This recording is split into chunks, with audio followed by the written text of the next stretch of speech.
Hey guys, tonight we're heading somewhere quiet. Really quiet. A sleepy little hamlet tucked between hills no one seems to chart anymore. The kind of place where the cobblestones hum under your feet and the mist curls like it's got something to hide. This village didn't just forget to modernize. It seems like it pressed pause on time and walked away. Lanterns still flicker in windows. A distant bell tolls, though no one knows who's ringing it. And the strangest part? They say it's been like this for 100 years.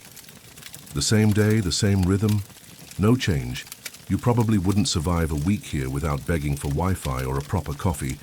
And if you're the type who tracks your steps, your smartwatch would just start crying. So before you get comfortable, take a moment to like the video and subscribe, but only if you genuinely enjoy what I do here. And I'd love to know, where and when are you listening from tonight? Drop it in the comments. Maybe someone from 1823 will reply. Now, dim the lights, maybe turn on a fan for that soft background hum, and let's ease into tonight's journey together. You arrive just past twilight. The road narrows into two worn ruts, half swallowed by moss, and lined by willow trees that look like they've been exhaling for a century.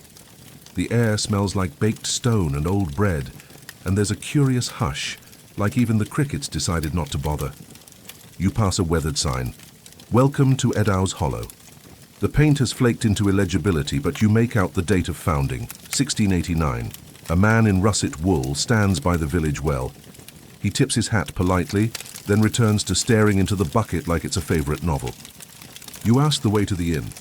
He replies in the kind of English that makes Shakespeare sound modern. Ah yes, the King's Rest, he says. Just yonder, past the green. Tell Miss Adeline her cousin's chickens are afeard again. You nod, like that means something. The buildings lean into one another like gossiping old women. Thatch, timber, faded signs. The inn is all warm light and creaking floors. Inside, it's candlelight only. No electricity, no radio hum. Just the slow tick of a massive wooden wall clock that hasn't moved in years. Adeline, in a saffron-colored dress and a surprisingly modern sense of sarcasm, hands you a brass key. Room above the stable, she says. Mind the rooster. He's a terrible sleeper. You lie awake for a while. Not because it's uncomfortable, but because of the way everything feels. Paused, like the room was posed for a painting. Even the moth fluttering near the oil lamp seems reluctant to flap too quickly. In the morning, if you can call it that since no one here uses clocks, you step outside to a town square unchanged by the sun. Children play with hoops. Men patch a thatched roof. A woman churns butter by hand, humming something that might have been a popular tune in 1810. You wonder if maybe this is a historical reenactment village, but there are no signs, no tourists. Just villagers doing what they've always done, exactly what they've always done. You speak to the town's baker, a gentleman named Ephraim, who wears an apron so covered in flour, it's basically a second skin. It's always been this way, he says, since the bell stopped. You ask him what bell. He points to the clock tower. At its peak, a massive brass bell hangs crookedly in its frame, frozen mid-swing. It rang the hour, Ephraim whispers, and when it stopped, time got quiet. Of course, the logical part of your brain wants to explain this all away. A local tradition, perhaps, a LARPing community that never found the off switch. But something in the air, something in the way your own breath feels slower, makes you pause. The innkeeper tells you some folk have left, gone to the outside world and returned with stories of moving staircases and boxes that speak in color.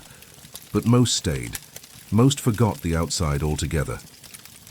Time works different here, she says, as she pours you tea steeped so long it's practically spiritual. We don't measure it anymore. Why rush what can just be repeated?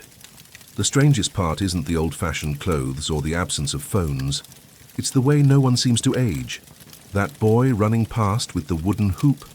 You'll see him again tomorrow. Same shirt, same laughter, same scratch on his knee.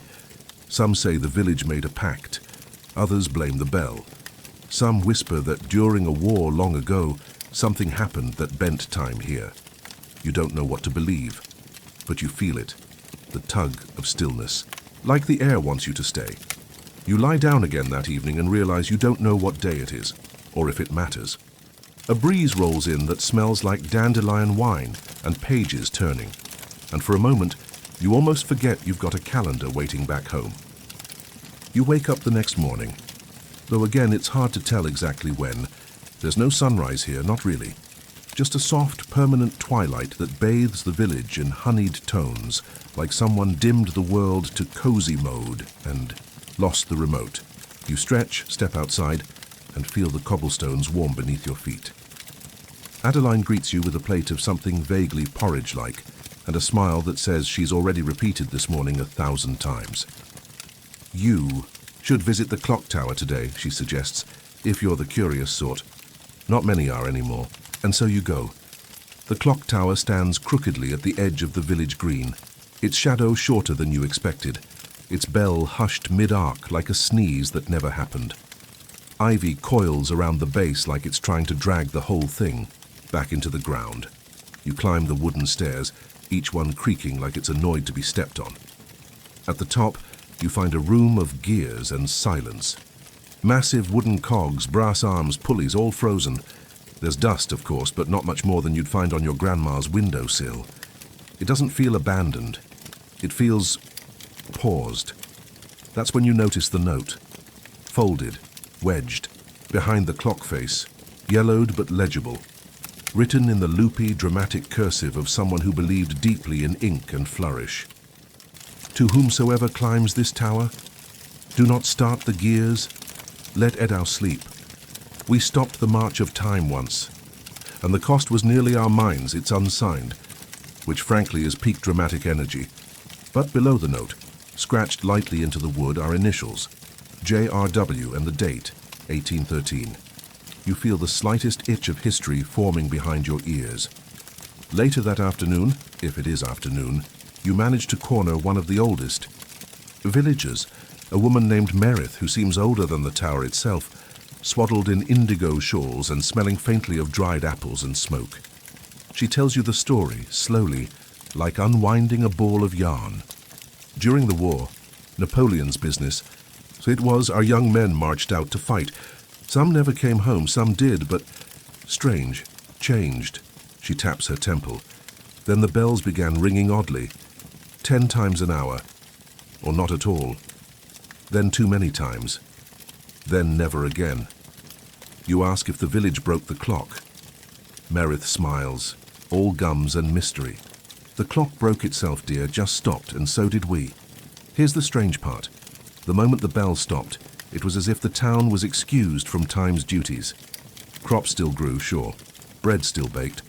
But no one got older, not really. Children stayed children longer than they should. Adults kept their strength, their health, and memories. Well, they softened. Historians would call this nonsense. They'd talk about vitamin deficiencies, isolated gene pools, shared delusions. And sure, some have tried. A professor once stayed 3 weeks in Eddow's Hollow. On the 4th, he stopped wearing his watch.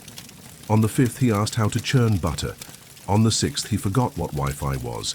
Some say he's still here. Might be that guy who sells spools of dyed thread and keeps insisting buttons are future magic. Anyway, back to Merith. She confides in you, whispering like the trees might overhear, that the clock tower was sabotaged. That someone, maybe JRW, did it intentionally, that the town was part of an experiment, or a spell, or just an accident of timing, a broken cog in the machine of history. But no one wants to fix it, she says, sipping tea that smells like sadness and mint. Why would we? The world outside moved on, full of metal birds and exploding screens. Here, we remember how to sit still. You nod. Not because you understand exactly, but because some deep, lizard-brained part of you does. That night, you lie awake listening to the bell that doesn't chime in the tower that doesn't tick. You imagine the gears turning just once. What would happen? Would the villagers suddenly age 100 years in a blink? Would Eddow dissolve into the present like fog in sunlight? You roll over, tug the blanket higher, and decide not to find out. Because here, under skies that never quite brighten or dim, there's peace in knowing the next moment will arrive exactly like the last. No rush, no change. Just one long, sleepy breath of history. By now, you've started to lose your grip on how long you've been in Eddow. Not in a scary way, more like when you're in a hot bath and forget what day it is. And honestly, you don't care. You wander more. You nap more. You've even started saying things like, the butter's churning nicely today. which should alarm you but somehow doesn't. One afternoon, you think it's an afternoon, you come across a narrow stone path behind the bakery, half hidden by a tangle of berry vines.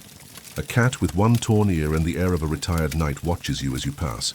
You nod to each other, silently agreeing to never speak of this encounter. The path leads to a walled garden, long and rectangular, lined with herbs and cabbages, and a suspicious amount of marigolds. And at the far end, tucked under a crooked tree, is a statue, weathered, moss-draped, and utterly out of place. It's a knight, sort of. The armor is wrong. Too many plates, no visible seams.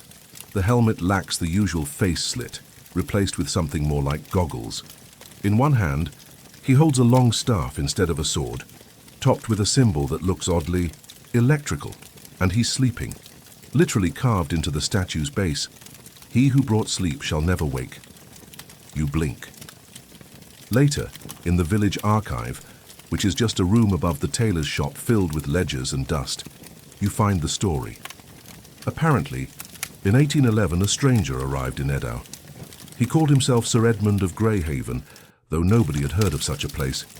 He carried strange tools, asked stranger questions, measured things like lightness of dreaming and emotional density per breath. Naturally, the villagers thought he was a loon, but polite, so they fed him and let him stay. Over months, Edmund grew obsessed with the clock tower and the bell. He said time had fractures here, that Eddow sat on a soft seam of history. He believed something could be done, something to mend or preserve. No one quite remembers, but then one night, possibly during an eclipse, possibly just a moody full moon, there was a hum across the village. Not loud, just deep, like the earth yawned, and the next morning the bell stopped, and Edmund was stone. Of course, some villagers whisper that the statue was always there, that he never existed, that he was planted by fate or fairies or one of those forgotten gods with a lowercase g. Historians again would throw a fit. They'd demand evidence, carbon dating, records. And to be fair, there is a curious mention in a weather log kept by the vicar at the time. Sky most unsettled. Bread refused to rise. Noted an odd taste in the wind, like copper and candle smoke. That evening the bell fell silent. You step back from the logbook, heart thudding slightly. Not out of fear, just that quiet ancient tickle of stepping too close to mystery. Like standing at the edge of a lake and knowing it's deeper than it looks. That night you pass the statue again. The marigolds glow faintly in the twilight, like they've been dusted with gold leaf. You think about time, not as numbers, but as feeling. The kind of time that stretches during a perfect nap, that hovers on the edge of a kiss, that thickens just before the rain starts. Maybe Edmund understood that kind of time. Maybe he tried to bottle it. Maybe that's why he sleeps. You whisper a thank you to him just in case he's listening. Then you head back to your cottage, your borrowed nest, for another night where nothing much happens, and that's exactly what makes it beautiful. And as you drift off, you wonder, if time really did stop here, how is it that people still dream? The next morning, if we can even call it that, given how soft and indistinct mornings have become, you find yourself following a cart. It's pulled by a donkey with more personality than sense, and driven by a woman in a saffron dress, whistling a tune that makes your bones feel oddly lighter. She doesn't look at you, but you follow anyway. It seems the thing to do. She leads you to the fields at the edge of the village, where rows of wheat sway as if stirred by secrets instead of wind. It's harvest season, or possibly the idea of harvest season. You can't really tell anymore. The villagers are already there, moving in slow, practiced rhythms. Scythes sweep through golden stalks, baskets fill with barley. A boy laughs as he chases a chicken that clearly knows more. Then it lets on, and you, dear time traveler of sorts, you're handed a sickle. No one speaks. You're just included as though you've always been here. It's in this lull among the sheaves and rustling straw that a story unfolds, told quietly between bites of bread and honey during the midday rest. They speak of a time long ago when the people of Eddow stopped aging. It wasn't sudden, no dramatic potion, no deal with a demon in a fancy hat. Just a slow realization. Children didn't grow. Elders didn't fade. One day, a midwife looked at her own hands and realized they hadn't wrinkled in 20 winters. Naturally, a meeting was held, because when mysterious, possibly supernatural, stasis occurs, obviously it calls for a committee. They called it the stillness, and rather than panic, the village adjusted. They planted more herbs for memory, introduced mandatory weekly storytelling to remember what change felt like. Someone painted fake crow's feet on their face just to feel the passage of time. But the strangest part? No one ever tried to leave. They could, of course. There are paths, old trade roads. The occasional peddler comes through, but for some reason, it enchantment or just very persuasive tea. No one ever wanted to go. A traveling friar once called it a miracle wrapped in tedium. He left the next morning, muttering about heresy and how his beard wouldn't grow back. But others whispered another theory, that Eddow was asleep. Not metaphorically, actually asleep. That the villagers, at some forgotten moment, all fell into a shared slumber. That what you see, the bustling harvests, the gossip, the eternally warm bread, is a kind of dream they've been having ever since. One long, looping reverie, with no alarm clock set. It's not a theory people like to discuss. It implies that none of this is real, which is a bit awkward when you've just spent 30 minutes petting a goat named Clarence, who clearly has opinions about your shoes.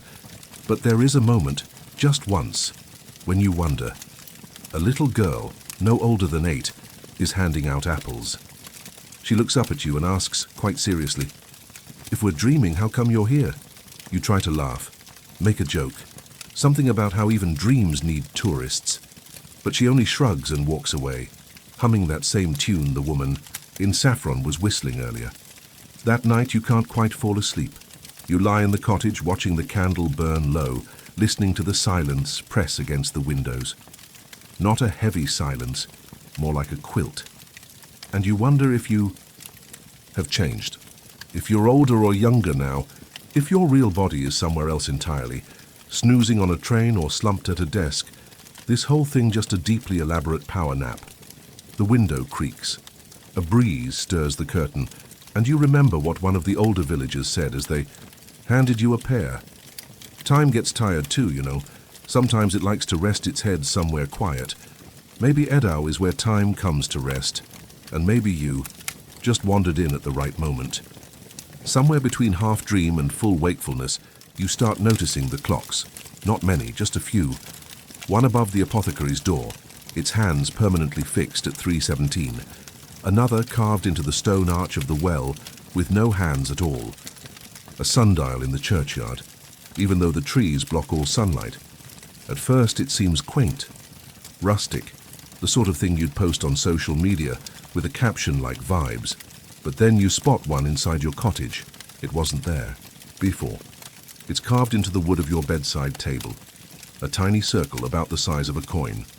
And in the center, etched faintly, a spiral winding inward like it's trying to tell you a secret. You run your fingers over it. The wood is warm, as if it's been waiting for you to notice. The next day, or hour, who knows, you ask the village Smith about it. He doesn't look up from his work, just shrugs. The clocks, oh those, they stopped after the bell went quiet. Never ticked again. He wipes sweat from his brow with a cloth that used to be a curtain. Of course, some say they're still moving, just not in ways we can see. And here we go again.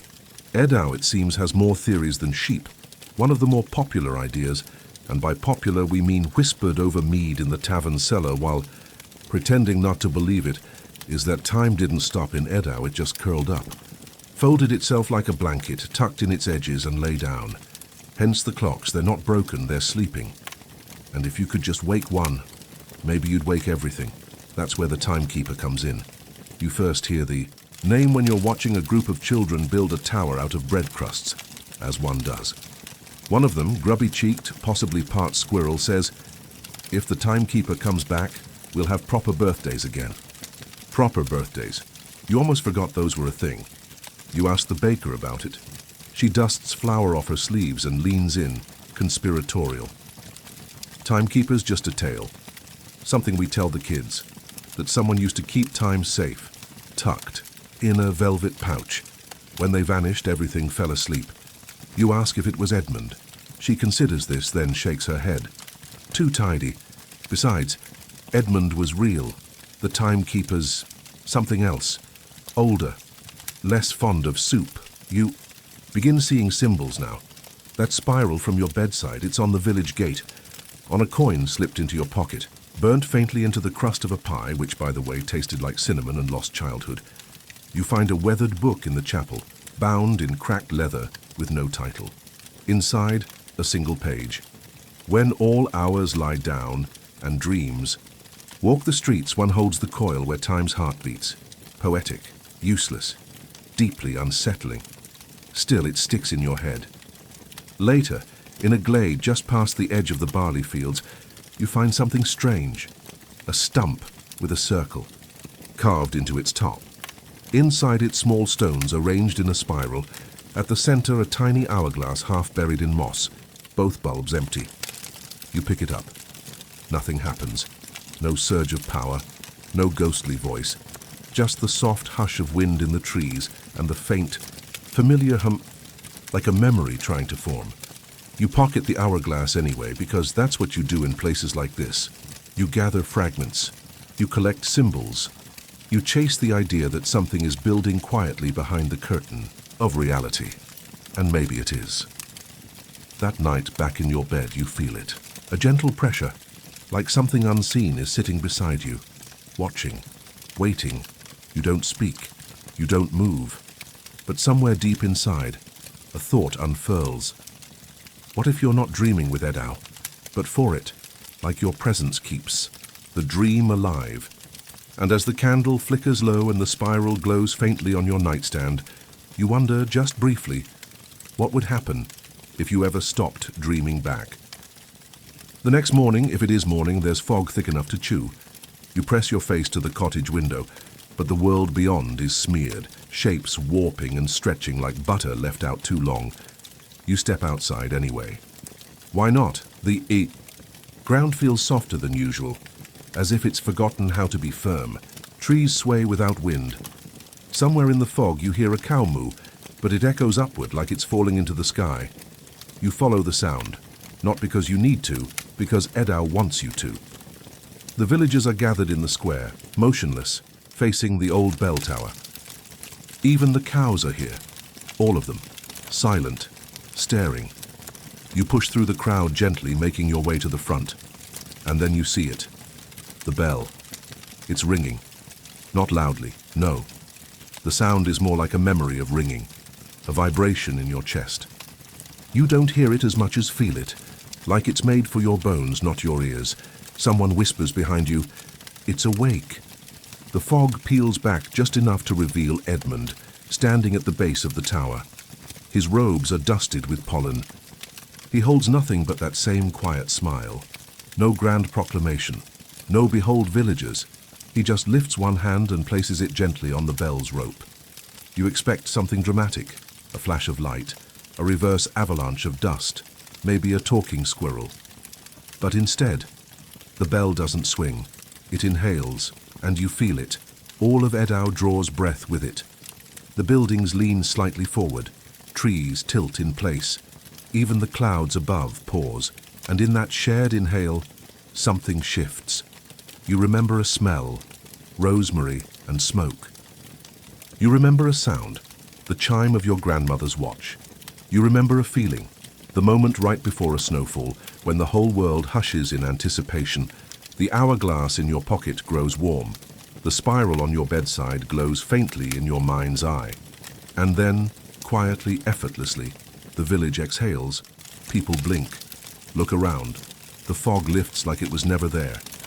And the clocks? They're ticking again, not loudly, but undeniably. One after the other, tick, tick, tick, like raindrops starting to fall. The timekeeper never arrives, not in any obvious way. Maybe it was you all along, or maybe Edmund just gave the world a little nudge, like pushing a swing that was already moving. Later, the tavern reopens. The bread tastes fresher, the shadows shorter. Even the cows look mildly more impressed with their existence. You sit beneath the old yew tree near the chapel, the hourglass resting in your palm, still empty, but somehow full. Villagers walk past and nod to you, not out of courtesy, but with something else. Recognition, maybe. As if you've always been part of Eddow, and Eddow has always been part of you. The sun begins to set, a breeze picks up, cool and kind, and for the first time since arriving, you don't wonder what time it is. You simply are. Now, close your eyes. Let the clocks tick softly in the background. Let the golden edges of Eddow blur and fold inward, like the pages of a well-loved book. Time will keep itself for now. You've earned your rest. End of script. Sweet dreams.